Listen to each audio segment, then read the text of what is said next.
24 hours कोई ना कोई पढ़ता हुआ दिखेगा। किसी का सोने का टाइम 2 बजे है और किसी का जगने का टाइम 2 बजे से पढ़ाई शुरू करने का है। तो ये लाइब्रेरी 24 आवर्स बच्चों के लिए रहता है। बच्चे बैठते हैं इसमें?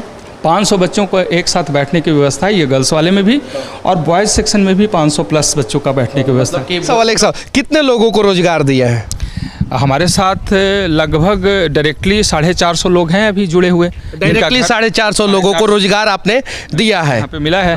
और इनडायरेक्टली तो जो हॉस्टल चलाने वाले लोग शुरुआत किए थे तो कितने लोगों को रोजगार दिया था? और गार्जियन का मेंटालिटी भी है, कोटा चला गया तो मेरा बेटा डॉक्टर बन जाएगा, इंजीनियर बन जाएगा, लेकिन उससे ज़्यादा डॉक्टर इंजीनियर तो शायद अपना गोल बना देता है। इनका जो केबिन का जो पार्ट है वो सेपरेशन है, सबके अपने अपने लाइट्स हैं और ये कंसंट्रेट कर सकते हैं एक साथ बैठ के पढ़ के। दोनों साइड में हम लोगों के पास केबिन है जहाँ से इनकी मॉनिटरिंग होती है। ये जो जहाँ आप हैं अभी फ़िलहाल ये गर्ल्स का बिल्डिंग है जहाँ पे 500 बच्चे रहते हैं, और इसके साथ में जो पीछे सामने जो बिल्डिंग दिखाई दे रही है वो सामने उजली वाली, वो बॉयज़ के लिए है, वो भी 500 का है। बिहार के गार्जियन जब अपने बच्चों का भविष्य बनाने के लिए कोटा, मुंबई, पूना, बेंगलुरु जैसे शहरों का बात करते थे तो हमें बड़ा अफसोस होता था। अब उससे बढ़िया बेहतर सुविधा जो है बिहार में दिया जा रहा है, और उसी के बारे में जानने के लिए हम लोग गोल विलेज में आए हैं। अभी हमारे साथ विपिन सर हैं जो मुझे भी पढ़ाए थे। इनसे बात करेंगे कि आखिर गोल विलेज और सब जगहों से अलग कैसे है और यहाँ पे बच्चों का भविष्य किस प्रकार से बनाया जा रहा है। सबसे पहले सर, सच तक न्यूज़ में आपका स्वागत है। धन्यवाद, थैंक यू मनीष जी। एक बार फिर से आपने मेरा दूसरा इंटरव्यू शायद ये आपने किया है। मैं इसलिए कर रहा हूँ ना दूसरा इंटरव्यू, क्योंकि लोगों को दिखाना जरूरी है कि हमारे यहाँ एक गार्जियन के दिमाग में भरा हुआ है, मेंटालिटी बना हुआ है कि मेरा बच्चा अगर कोटा में जाएगा, मेरा बच्चा अगर बाहर जाएगा तो उसका भविष्य बनाया जाएगा। यहाँ पे उस प्रकार का इंफ्रास्ट्रक्चर नहीं था, तो वहाँ से बेहतर इंफ्रास्ट्रक्चर यहाँ पे आप किस प्रकार से दे रहे हैं, ये चीज़ें समाज में दिखाना हमारा दायित्व बनता है। और सबसे बड़ी बात है कि मैं आपसे पढ़ा हूँ तो इसीलिए मैं दोबारा आया हूँ। तो थैंक यू, धन्यवाद। हाँ, तो ये अलग कैसे है गोल विलेज? जब 97 में हमने शुरू किया था उस समय भी महसूस किया कि जब बच्चे लॉज में रहते हैं तो सीलन भरा कमरा है, बगल से नाले हैं और हाइजीन नहीं है खाने में, बीमार पड़कर घर जा रहे हैं वापस, और फिर उनकी पढ़ाई कहीं बीच में रुक जा रही है, और एक बार डिटोरिएशन हुआ उनके परसेंटेज में या एक बार गिरावट आया तो उनका उत्साह नहीं बढ़ा, एक बार फेल हुए तो दोबारा हिम्मत नहीं जुटा पाए क्योंकि पैसे की कमी रहती है उनके घर में। ये सब कुछ ऐसा प्रभाव डाल रहा था कि बिहार की एक बड़ी आबादी, बड़ी संख्या छात्रों की जो जुनूनी छात्र थे वो कहीं ना कहीं ऐसे माहौल के शिकार होते गए और उनका जो लक्ष्य था, जो सपना उन्होंने देखा था, वो कहीं ना कहीं छूटते गया। इसे मैंने बहुत करीब से महसूस किया, और शायद यही वजह है कि दिल्ली का अपॉर्चुनिटी छोड़कर मैं दिल्ली, लखनऊ, इलाहाबाद सबको छोड़ा और बिहार में आकर स्थापित हुए। बिहार, झारखंड, छत्तीसगढ़ और दूसरे राज्यों में हम काम कर रहे हैं, लेकिन हमें सुकून मिलता है इस बात से कि जिस राज्य ने मुझे मान, सम्मान, पहचान दिया, उस राज्य को कुछ देने का जब वक्त आया तो मैंने ईमानदारी से उसे रिटर्न करने की कोशिश किया। उसी का प्रतिरूप है ये गोल एजुकेशन विलेज जहाँ पे आप खड़े हैं। ये 12 एकड़ है इस जगह पे कैंपस। इससे बड़ा तो कोई मतलब कि एजुकेशन विलेज जो है बिहार में तो नहीं है। मेरा जो रिसर्च है कई आसपास के कई राज्यों में भी नहीं है। कोचिंग इंस्टीट्यूट में तो ऐसा नहीं है, यूनिवर्सिटी में होता है, मेडिकल कॉलेज, इंजीनियरिंग कॉलेज में होता है, लेकिन किसी कोचिंग इंस्टीट्यूट में ऐसा नहीं होता है। एक दर्द भी था मेरे अंदर कि कोचिंग इंस्टीट्यूट पे हमेशा क्वेश्चन मार्क रहता है कि ये माफियाओं का एक बड़ा रूप होता है और माफिया लोग होते हैं जो कोचिंग चलाते हैं, या कोचिंग चलाने वाले उस रूप के होते हैं, ऐसा एक परसेप्शन समाज में है जिसकी चर्चा आपने अभी किया। तो मुझे ये, चूँकि मैं इस प्रोफेशन से हूँ तो हर इंसान को जो अपना प्रोफेशन होता है वो प्यारा लगता है। तो मैं जब इस काम में आया तो मुझे लगा कि बड़ा नोबल प्रोफेशन है जिसमें एक गाँव से आने वाला बच्चा सपना लेकर आता है, गरीब घर का बच्चा एक बड़ा सपना लेकर आता है और बड़ा कुछ करना चाहता है। तो बड़ा कुछ करने वाले बच्चों के ऊपर इतनी बड़ी उंगली उठे या फिर इसमें जुड़े हुए लोगों के ऊपर उंगली उठे कि ये माफिया हैं, भाई हम किसी का करियर शेप कर रहे हैं, किसी को हम उसके लक्ष्य तक पहुंचा रहे हैं, उनके सपने को साकार कर रहे हैं, तो हम माफिया कैसे हो गए। तो ये बिहार के एजुकेशन सिस्टम में तो रीढ़ की हड्डी आप लोग हैं, ये बात सही है, लेकिन कुछ कोचिंग वाले जो है इसमें दाग लगाने का प्रयास करते रहते हैं। हर प्रोफेशन में मेरा मानना है कि हर प्रोफेशन में अच्छे और बुरे लोग होते हैं, लेकिन जब संख्या बढ़ जाता है किसी एक पार्ट का तो वो एक परसेप्शन बन जाता है। यहाँ पे क्यों आपने गोल विलेज स्थापित किया? ये पूरा वही मैं बता रहा था कि जब दाग लगने लगा तो मुझे लगा कि इस दाग को कैसे मिटाया जाए, हम क्या प्रयास कर सकते हैं, क्या हम सिर्फ सुने कि हम माफिया हैं या फिर उसको मिटाने का कोई कोशिश भी करें। तो हमने एक जो शुरुआत 97 में टेस्ट सीरीज़ के रूप में लाया था, जो पूरे भारतवर्ष का अनूठा प्रयोग था, उसमें बच्चों का रिजल्ट आया। और रिजल्ट आने का वजह भी बहुत स्पष्ट है कि हम छात्रों से मेहनत करवाते हैं, टेस्ट के माध्यम से, पढ़ाई के माध्यम से, डाउट के माध्यम से। शायद यही रीजन है कि आप नंबर 1 हैं। इसी से सबसे ज़्यादा रिजल्ट होता है, इसलिए रिजल्ट ने मुझे नंबर 1 बना दिया और आप लोगों ने मुझे नंबर 1 का तगमा दे दिया। तो तमगा जो मिलता है उसी पे फिर आगे काम होता है। खैर, तो इस जगह पे आने का और इस तरीके का परसेप्शन क्रिएट करने के पीछे जो रीज़न है वो यही है कि हम कुछ अलग करना चाहते हैं या फिर अलग कुछ देना चाहते हैं। एक दाग मिटाना तो अलग बात है, वो तो है ही कि हमारे ऊपर जो क्वेश्चन मार्क है उससे हम कैसे लोगों को साबित करें कि नहीं, हम आज के एजुकेशन व्यवस्था के एक इंटीग्रल पार्ट हैं, उसका एक अंग है, अभिन्न अंग है। और हम भी एजुकेशन व्यवस्था में, हमारे कोचिंग में जैसे बहुत सारे लोग अच्छा काम कर रहे हैं, तो उसके साथ कदम से कदम मिलाकर हम लोग एक बेहतर काम करके दिखाएं। बिहार की जो अपनी क्षमता है, जो यहाँ के बच्चों का मेधा है, जो यहाँ के शिक्षक के पास क्षमता है, ये सब कुछ मिलकर जब एक साथ एकत्रित होगा और काम करेगा तो उसके रिजल्ट्स ही बहुत आएंगे। ये जो जहाँ आप हैं अभी फ़िलहाल, ये गर्ल्स का बिल्डिंग है जहाँ पे 500 बच्चे रहते हैं, और इसके साथ में जो पीछे सामने जो बिल्डिंग दिखाई दे रही है वो सामने उजली वाली, वो बॉयज़ के लिए, वो भी 500 का है।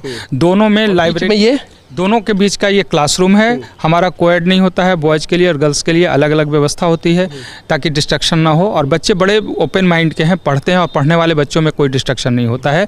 वो बहुत जुनूनी है और अपने लक्ष्य के तरफ बहुत ही संजीदगी से काम कर रहे हैं, और यही वजह है कि वो हम जैसे रास्ता बताते हैं उसका अनुकरण भी करते हैं और वो रिजल्ट तक पहुँचते हैं। हमारी पूरी टीम ने, चाहे वो शिक्षक हों, हमारे साथ मैनेजमेंट के लोग हों, सब लोगों ने एक साथ निर्णय लिया और कहा कि नहीं, बिहार में कुछ ऐसा स्थापित करें जो एक माइलस्टोन क्रिएट करे। लोगों का जो सोच है, समझ है और बाहर जाने का, प्लान करने के प्रति जो मजबूरी है, वो मजबूरी न रह जाए। तो हमने एक छोटा प्रयास किया है। ये 12 एकड़ का कैंपस भले ही और लोगों के लिए बड़ा लगता होगा, लेकिन अभी भी जितना काम है उसमें एकदम छोटा सा प्रयास है कि बिहार में अगर ऐसे इस तरीके से छात्रों के साथ काम किया जाए, उन्हें ये सुविधाएँ दी जाए, तो ऐसे बच्चों का रिजल्ट बहुत आसानी से होगा। एक और अच्छी बात है यहाँ का कि ऐसा नहीं है कि ये जगह जो इतना बेहतर इंफ्रास्ट्रक्चर के साथ, इतनी सुविधाओं के साथ है, जिस जगह पे हम खड़े हैं ये योगा करने का ओपन एरिया है, इसके बाद 2 इंडोर है, फिर आगे का ओपन एरिया है, इंडोर गेम का है, बहुत सारे फैसिलिटी के साथ हम लोग दे रहे हैं। तो अगर एक अच्छा इन्वेस्टमेंट के साथ छात्रों की व्यवस्था सुधारी जाए और बेहतर दी जाए, तो वही छात्र हैं जो रिजल्ट यहाँ से भी दे सकते हैं, बिहार का जो अपना पहचान है उसको स्थापित कर सकते हैं, और कहीं पलायन करने की उनको ज़रूरत नहीं होगी। और सबसे अच्छी बात है कि बहुत कम पैसे में ये चीज़ें दी जाती है। सबसे बड़ी बात है कि कम पैसे में ये सारी चीज़ें दी जाती है और बिहार से पलायन करने की ज़रूरत नहीं है। इतना बड़ा इंफ्रास्ट्रक्चर डेवलप आपने बिहार में किया है, बड़ा इन्वेस्टमेंट भी हुआ होगा यहाँ पे। डर नहीं लगा कि बिहार में कुछ भविष्य में अनहोनी या इस प्रकार का? देखिए मनीष जी, मैं तो बिहार का ही रहने वाला हूँ और बिहार के कई ज़िलों में बारी बारी से हमारी पढ़ाई हुई, चूँकि पिताजी के ट्रांसफ़र के साथ हम जाते गए हैं और बड़े उतार चढ़ाव देखे हैं, यहाँ पे बहुत सारी बातें हुई है। तो निश्चित रूप से एक लेवल आने के बाद लोग यहाँ से बाहर चले जाते हैं और इन्वेस्टमेंट जो होता है उनका, कमाई भले ही बिहार से करते हैं लेकिन वो बाहर चले जाते हैं और इन्वेस्टमेंट बाहर होता है। तो जब हमने शुरू किया था उस समय भी ये बातें चली। कोटा में आप खोल सकते थे? हाँ, कोटा या नोएडा में मेरे पास ऑप्शन था। मैं दिल्ली में, वहाँ पे काफ़ी बच्चे थे मेरे पास, चाहता तो दिल्ली में ही मैं रुक गया होता। तो लेकिन इमोशन होता है एक अपने राज्य से, जिस मिट्टी ने, फिर से मैं यही कहूँगा कि जिस मिट्टी ने मान सम्मान, पहचान और सब कुछ दिया, उसे हम क्या वापस कर रहे हैं। तो परेशानियां तो हुई, ऐसा नहीं कि परेशानी यहाँ नहीं हुई है, और परेशानी आगे नहीं होने वाला है। पहले भी हुई है, आज भी हो रही है, आगे भी होना है। लेकिन जब आप शिद्दत से किसी चीज़ को करना चाहते हैं और आगे बढ़ना चाहते हैं, उसमें इमोशन होता है, ऑनेस्टी होता है, आप बेहतर करने की सोच लेकर आगे बढ़ते हैं, तो बहुत सारे लोगों का समर्थन होता है। तो मैं बहुत गर्व से इस बात को कहता हूँ कि हमारे इस बिहार में परेशानियों की कोई कमी नहीं रही, लेकिन साथ देने वाले उससे ज़्यादा निकल कर सामने आए। साथ देने वाले उससे ज़्यादा निकल कर सामने आए, तब जाके एक बड़ा सा एजुकेशन पार्क इसको कहा जा सकता है, नॉलेज ग्राम कहा जा सकता है, गोल विलेज जो है उभर कर सामने आया और अपने आप में एक अनूठा प्रयास है। कोटा में क्यों नहीं गए आप? सब कुछ ज़्यादा होता, फीस भी ज़्यादा रहता, और गार्जियन का मेंटालिटी भी है, कोटा चला गया तो मेरा बेटा डॉक्टर बन जाएगा, इंजीनियर बन जाएगा, लेकिन उससे ज़्यादा डॉक्टर इंजीनियर तो शायद अपना गोल बना देता है। तो वही होता कि बिहार के बच्चे को फिर कोटा ही आना पड़ता। बिहार के बच्चों को बिहार में क्या मिल रहा है? हर राज्य ने अपने लेवल पे एक अच्छा इंफ्रास्ट्रक्चर डेवलप किया है, या फिर वहाँ पे एजुकेशन की व्यवस्था है, रोज़गार की व्यवस्था है। बिहार में अगर आप देखें तो पढ़ाई और पढ़ने वाले छात्रों की व्यवस्था जिस लेवल पे होनी चाहिए उसकी कमी रही है। ये भारी मन से सब लोग स्वीकारते हैं, और पलायन इसी वजह से होता है। तो हम लोगों ने हमारे पास ऑप्शन था कि हम दिल्ली रह जाते, लखनऊ हो जाते, या फिर कोटा चले जाते, तो शायद पैसा कमाते और बहुत सारी चीज़ें हो सकती थी। बट जो ये इमोशन मिलता है। एक सवाल कितने लोगों को रोजगार दिया है? हमारे साथ लगभग डायरेक्टली 450 लोग हैं अभी जुड़े हुए। डायरेक्टली 450 लोगों को रोजगार आपने दिया है, यहाँ पे मिला है। और इनडायरेक्टली तो जो हॉस्टल चलाने वाले लोग शुरुआत किए थे तो कितने लोगों को रोजगार दिया था? शुरुआत अकेले किए थे, और आज जो है विपिन सर 450 लोगों को डायरेक्टली रोजगार दिए हुए हैं। बहुत सारे लोग हैं जो इनडायरेक्टली जुड़े हुए हैं, और कुल मिलाकर ऐसे बात कहें तो लगभग 2000 लोगों का घर चलता है इस गोल संस्थान के अपने ये प्रयास से। और लास्ट 25 साल से हम लोग बिना रुके, बिना थके, लगातार एक सूत्री कार्यक्रम हमारा है कि छात्रों को अपने लक्ष्य तक पहुँचाया जाए, उसके लक्ष्य उसे मिले, उनके सपने साकार किए जाएँ, और प्रयास करते हुए ऐसे गोल विलेज बन जाए, ऐसा और एजुकेशन पार्क बन जाए, नॉलेज पार्क बने। तो हमारा एक छोटा प्रयास है, हो सकता है कि ऐसे इसे देख के बहुत सारे लोग आगे आएंगे। एग्जैक्टली उनके पास भी मोटिवेशन हो, और उनके पास जो पैसे हैं वो पैसे भी ऐसे ऐसे प्रयास के रूप में जब सामने आएगा, और एक के बजाय ऐसे ऐसे बिहार का पैसा जब बिहार में रुकेगा तो बिहार का विकास होगा। किसी न किसी को तो शुरुआत करना था, हमने किया। ठीक है, हमें ज़्यादा प्रॉब्लम झेलना पड़ा होगा, ज़्यादा परेशानी होगी, लेकिन इससे देखने के बाद बहुत लोगों के मन में अब एक जिज्ञासा है, और उनके अंदर की एक सोच है कि क्यों नहीं मैं ऐसा कर सकूं, और इसकी चर्चा चलने लगी है। गोल विलेज के तर्ज पे एजुकेशन विलेज की मांग बढ़ने लगी है, सरकार तक हमारी मांग गई है, लोग प्रयास कर रहे हैं, और सरकार भी सकारात्मक तरीके से सोच रही है। क्या होगा आने वाले समय में वो मैं नहीं कह सकता, बट सरकार के पास इसकी चर्चा है और लोग इसके बारे में अब बात कर रहे हैं। पीछे वाला बॉयज हॉस्टल है, ये बीच में क्लासरूम है, और सामने गर्ल्स हॉस्टल है।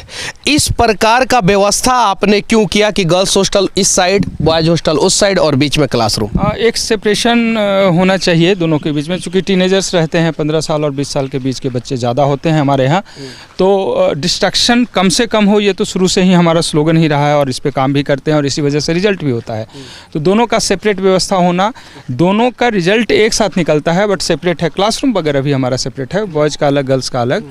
चूँकि बच्चे यहाँ पढ़ने वाले होते हैं, तो वैसे भी इनका जो डिस्ट्रक्शन है वो ऑब्वियस है कि कम होगा दूसरे वैसे बच्चों के अपेक्षा, जो शहर में इधर उधर ज़्यादा घूमने वाले होते हैं। यहाँ घूमने का ऑप्शन नहीं है, इधर उधर जाने का ऑप्शन जीरो ही है। हाँ। अच्छा, गोल विलेज आपने नाम क्यों दिया इसका? विलेज मतलब कि क्या? देखिए, विलेज का मतलब होता है एक गांव का एक कॉन्सेप्ट होता है, गांव की एक समझ होती है लोगों के बीच में, कि गांव जो होता है ना एक दूसरे के को कनेक्ट करता है। हर जगह पे वहाँ एक संबंध होता है, एक रिलेशन होता है जिसको जिया जाता है, और जहाँ पे लोगों का किसी भी जाति, किसी भी धर्म के लोग हैं, वहाँ से एक संबंध है, एक रिलेशन है, वो निभाते भी हैं। सारे बच्चे यहाँ पे जो रहते हैं एक दूसरे से डिस्कशन के रूप में, डिस्कशन पार्टनर के रूप में इनका बहुत दूसरे का मदद करेंगे, मदद करना, दूसरे को पढ़ाई में सपोर्ट करना, और दूसरे से आगे बढ़ने की कोशिश करना। तो मिलजुल कर जो पढ़ाई होता है ना, और मिलजुल कर कोई भी काम होता है, और टीम वर्क के साथ जो काम होता है वो रिजल्ट में कन्वर्ट करता है। इसलिए हम लोगों ने इसको विलेज का नाम रखा, और लक्ष्य तक पहुँचाने वाला एक ऐसा गाँव, एक ऐसा कॉन्सेप्ट जहाँ पे गुरुकुल की वो सारी व्यवस्थाएं हो, जहाँ पढ़ाई और पढ़ाई के साथ संस्कार, और उसके साथ बच्चों को लक्ष्य तक पहुँचाने की व्यवस्था, वो सब कुछ दिया जाए। तो पटना से कितना दूर है? लगभग ये जगह है 23 किलोमीटर। शायद ये बिहार का सबसे बड़ा लाइब्रेरी होगा जहाँ पे बच्चों के लिए सेपरेट केबिन का व्यवस्था है। जी बिल्कुल। एक्चुअली ये जो लाइब्रेरी का कॉन्सेप्ट है, जहाँ पे वैसे तो किताबें होती है, बच्चों को चूँकि कॉम्पिटिटिव एग्जामिनेशन का प्रिपरेशन करना है तो बड़े सीमित किताबें यहाँ प्रोवाइड की जाती है बच्चों को, और उतने ही से पढ़ाई करना है। तो बहुत ज़्यादा किताबों के उलझन में उन लोगों को ना उलझाकर सीमित किताबें देकर उनको पढ़ाई देना, और पढ़ने की जो एक व्यवस्था है माहौल में, अगर आप इस तरफ देखें तो ये जो लाइब्रेरी वाला पार्ट है हम लोगों का, तो सबका अलग अलग केबिन दिया हुआ है, सबके सेपरेट लाइट्स हैं, अपने चेयर्स हैं, वो कंसंट्रेट कर सकता है, एक साथ बच्चा बैठ के पढ़ाई कर सकता है। दोनों साइड है। इसमें एक साथ 500 बच्चों को पढ़ने की व्यवस्था दी गई है। इसका सबसे अच्छा फ़ायदा क्या होता है कि कभी बच्चा कोई जैसे अकेले में पढ़ता है तो वो यूज़ टू हो गया, उसके बाद सोने चला जाता है, लेकिन यहाँ एक दूसरे को देख कर पढ़ाई होती है। आप अगर इस लाइब्रेरी में आते हैं तो आपको 24 आवर्स कोई ना कोई पढ़ता हुआ दिखेगा। किसी का सोने का टाइम 2 बजे है और किसी का जगने का टाइम 2 बजे से पढ़ाई शुरू करने का है। तो ये लाइब्रेरी 24 आवर्स बच्चों के लिए रहता है। बच्चे बैठते हैं इसमें? 500 बच्चों को एक साथ बैठने की व्यवस्था है, ये गर्ल्स वाले में भी, और बॉयज़ सेक्शन में भी 500 प्लस बच्चों का बैठने की व्यवस्था। कि बॉयज़ सेक्शन में 500 बच्चे सेपरेट केबिन में बैठते हैं और गर्ल्स में भी सेपरेट केबिन में 500 की व्यवस्था है। तो यहाँ जो सबसे बड़ा फ़ायदा होता है कि एक पॉजिटिव इन्वायरमेंट होता है। इतना बड़ा लाइब्रेरी बनाने के पीछे का मकसद क्या था? एक जो हमने महसूस किया पिछले 25 वर्षों में, जो चीज़ें मुझे दिखी कि बच्चे पढ़ाई करते हैं, जैसे कमरे में वो पढ़ाई कर रहे हैं तो कमरे में पढ़ते पढ़ते वो अपने बेड पे जाते हैं, और बेड पे जैसे ही गए वो उनको नींद आ जाती है। थके होते हैं बच्चे दिमाग से भी, शरीर से भी, तो सो जाते हैं। लाइब्रेरी में ऐसा नहीं होता है। लाइब्रेरी से जब कभी ऐसा देखने को मिला है कि लाइब्रेरी में पढ़ते पढ़ते बच्चे जब कभी नींद में आते हैं, अपने कमरे तक जाते जाते उनकी नींद खुल जाती है और फिर वापस आके पढ़ना शुरू करते हैं, क्योंकि वो जब अपने कमरे पे सोने जा रहे हैं तो देख रहे हैं कि दूसरे बच्चे पढ़ाई कर रहे हैं। तो पढ़ाई करने का जो उनके अंदर का जो मोटिवेशन है वो जाग जाता है जब दूसरे बच्चे पढ़ाई कर रहे होते हैं। तो ये इसका फ़ायदा होता है। अगर आप लाइब्रेरी वाला पार्ट को देखें तो मुख्य रूप से इस तरीके से आप देख सकते हैं कि उनका जो केबिन का जो पार्ट है वो सेपरेशन है, सबके अपने अपने लाइट्स हैं, और ये कंसंट्रेट कर सकते हैं एक साथ बैठ के पढ़ के। दोनों साइड में हम लोगों के पास केबिन है जहाँ से इनकी मॉनिटरिंग होती है। प्रॉब्लम्स अगर कहीं किसी तरीके से होता है तो डाउट का है, वहाँ पे बच्चे आपस में डाउट क्लियर किए। कांच लगाने का क्या मकसद था? चारों तरफ एकदम पूरा कांच लगा हुआ है। एक तो एसी है तो एसी का इफेक्ट बेहतर मिले, और बाहर जैसे कोई आवाज़ भी अगर आती है तो बच्चों को डिस्टर्बेंस ना हो। अगर आप मूव कर रहे हैं या फिर कोई यहाँ पे आकर लाइब्रेरी में जो यहाँ के वार्डन है वो अगर जांच कर भी रहे हैं तो उनके घूमने का, उनके आने जाने से किसी बच्चों को डिस्टर्बेंस ना हो, और वो कंसंट्रेट होकर के अपनी पढ़ाई कर सके, ये व्यवस्था यहाँ पे दी गई है। तो ये कुछ खास है जो जहाँ पे बच्चे रह के पढ़ाई कर लेते हैं, और यही वजह है कि इनकी सेल्फ स्टडी अच्छी होती है और रिजल्ट आ जाता है। इस प्रकार का अगर लाइब्रेरी का व्यवस्था होगा तो रिजल्ट तो आएगा। हाँ, ये इनका मेमोरी के लिए, मतलब याद करने के लिए अगर आप देखें तो ये सबसे अच्छा तरीका है। बच्चों को बताया भी जाता है कि आप रिकॉर्ड डायरी बनाते हैं, आप इस तरीके से। अब ये आप देख रहे हैं इतना छोटा सा पर्ची है, लेकिन इसमें पूरा एक चैप्टर का सारा जिस्ट लिखा हुआ है। अब ये बच्ची जब भी पढ़ाई करने आती होगी, एक लुक इसको देखी और एक लुक में 8 से 10 चैप्टर इनको दिखाई दिया और वो अपने दिमाग में आ गया, और भूलने वाली चीज़ें सब लिखी पड़ी हुई है। तो बच्चों को पढ़ने के लिए इनके स्वाभाविक व्यवस्था को सामने रखना पड़ता है, और अपने जिस माइंडसेट से ये बच्चे पढ़ रहे हैं, इनको किस में अनुकूलता है, वो चीज़ें प्रोवाइड करनी होती है। तो जब ऐसा कंसंट्रेशन बच्चों का बनता है और पढ़ाई उस तरीके की होती है तो सीधा रिजल्ट में कन्वर्ट होता है। और ये चीज़ें हमने अनुभव किया पिछले 25 वर्षों में कि छात्र अगर एक साथ बैठ के पढ़ रहे हैं, एक दूसरे को देखकर मोटिवेट हो रहे हैं, डिस्कशन कर रहे हैं, और डिस्कशन के साथ इनकी पढ़ाई अच्छी हो रही है, सेल्फ स्टडी बेहतर हो रहा है, सीधा वो रिजल्ट में कन्वर्ट करता है। और यही इस पे कॉपीराइट हम बिहार के लोगों का है, देख सकते हैं हर जगह हम लोग लिखते हैं, और यही कारण है कि सबसे ज़्यादा रिजल्ट हम बिहारियों का होता है। बाकी विपिन सर के साथ इस अद्भुत प्रयास को आप किस नज़र से देखते हैं, कमेंट करके ज़रूर बताना। जय हिंद।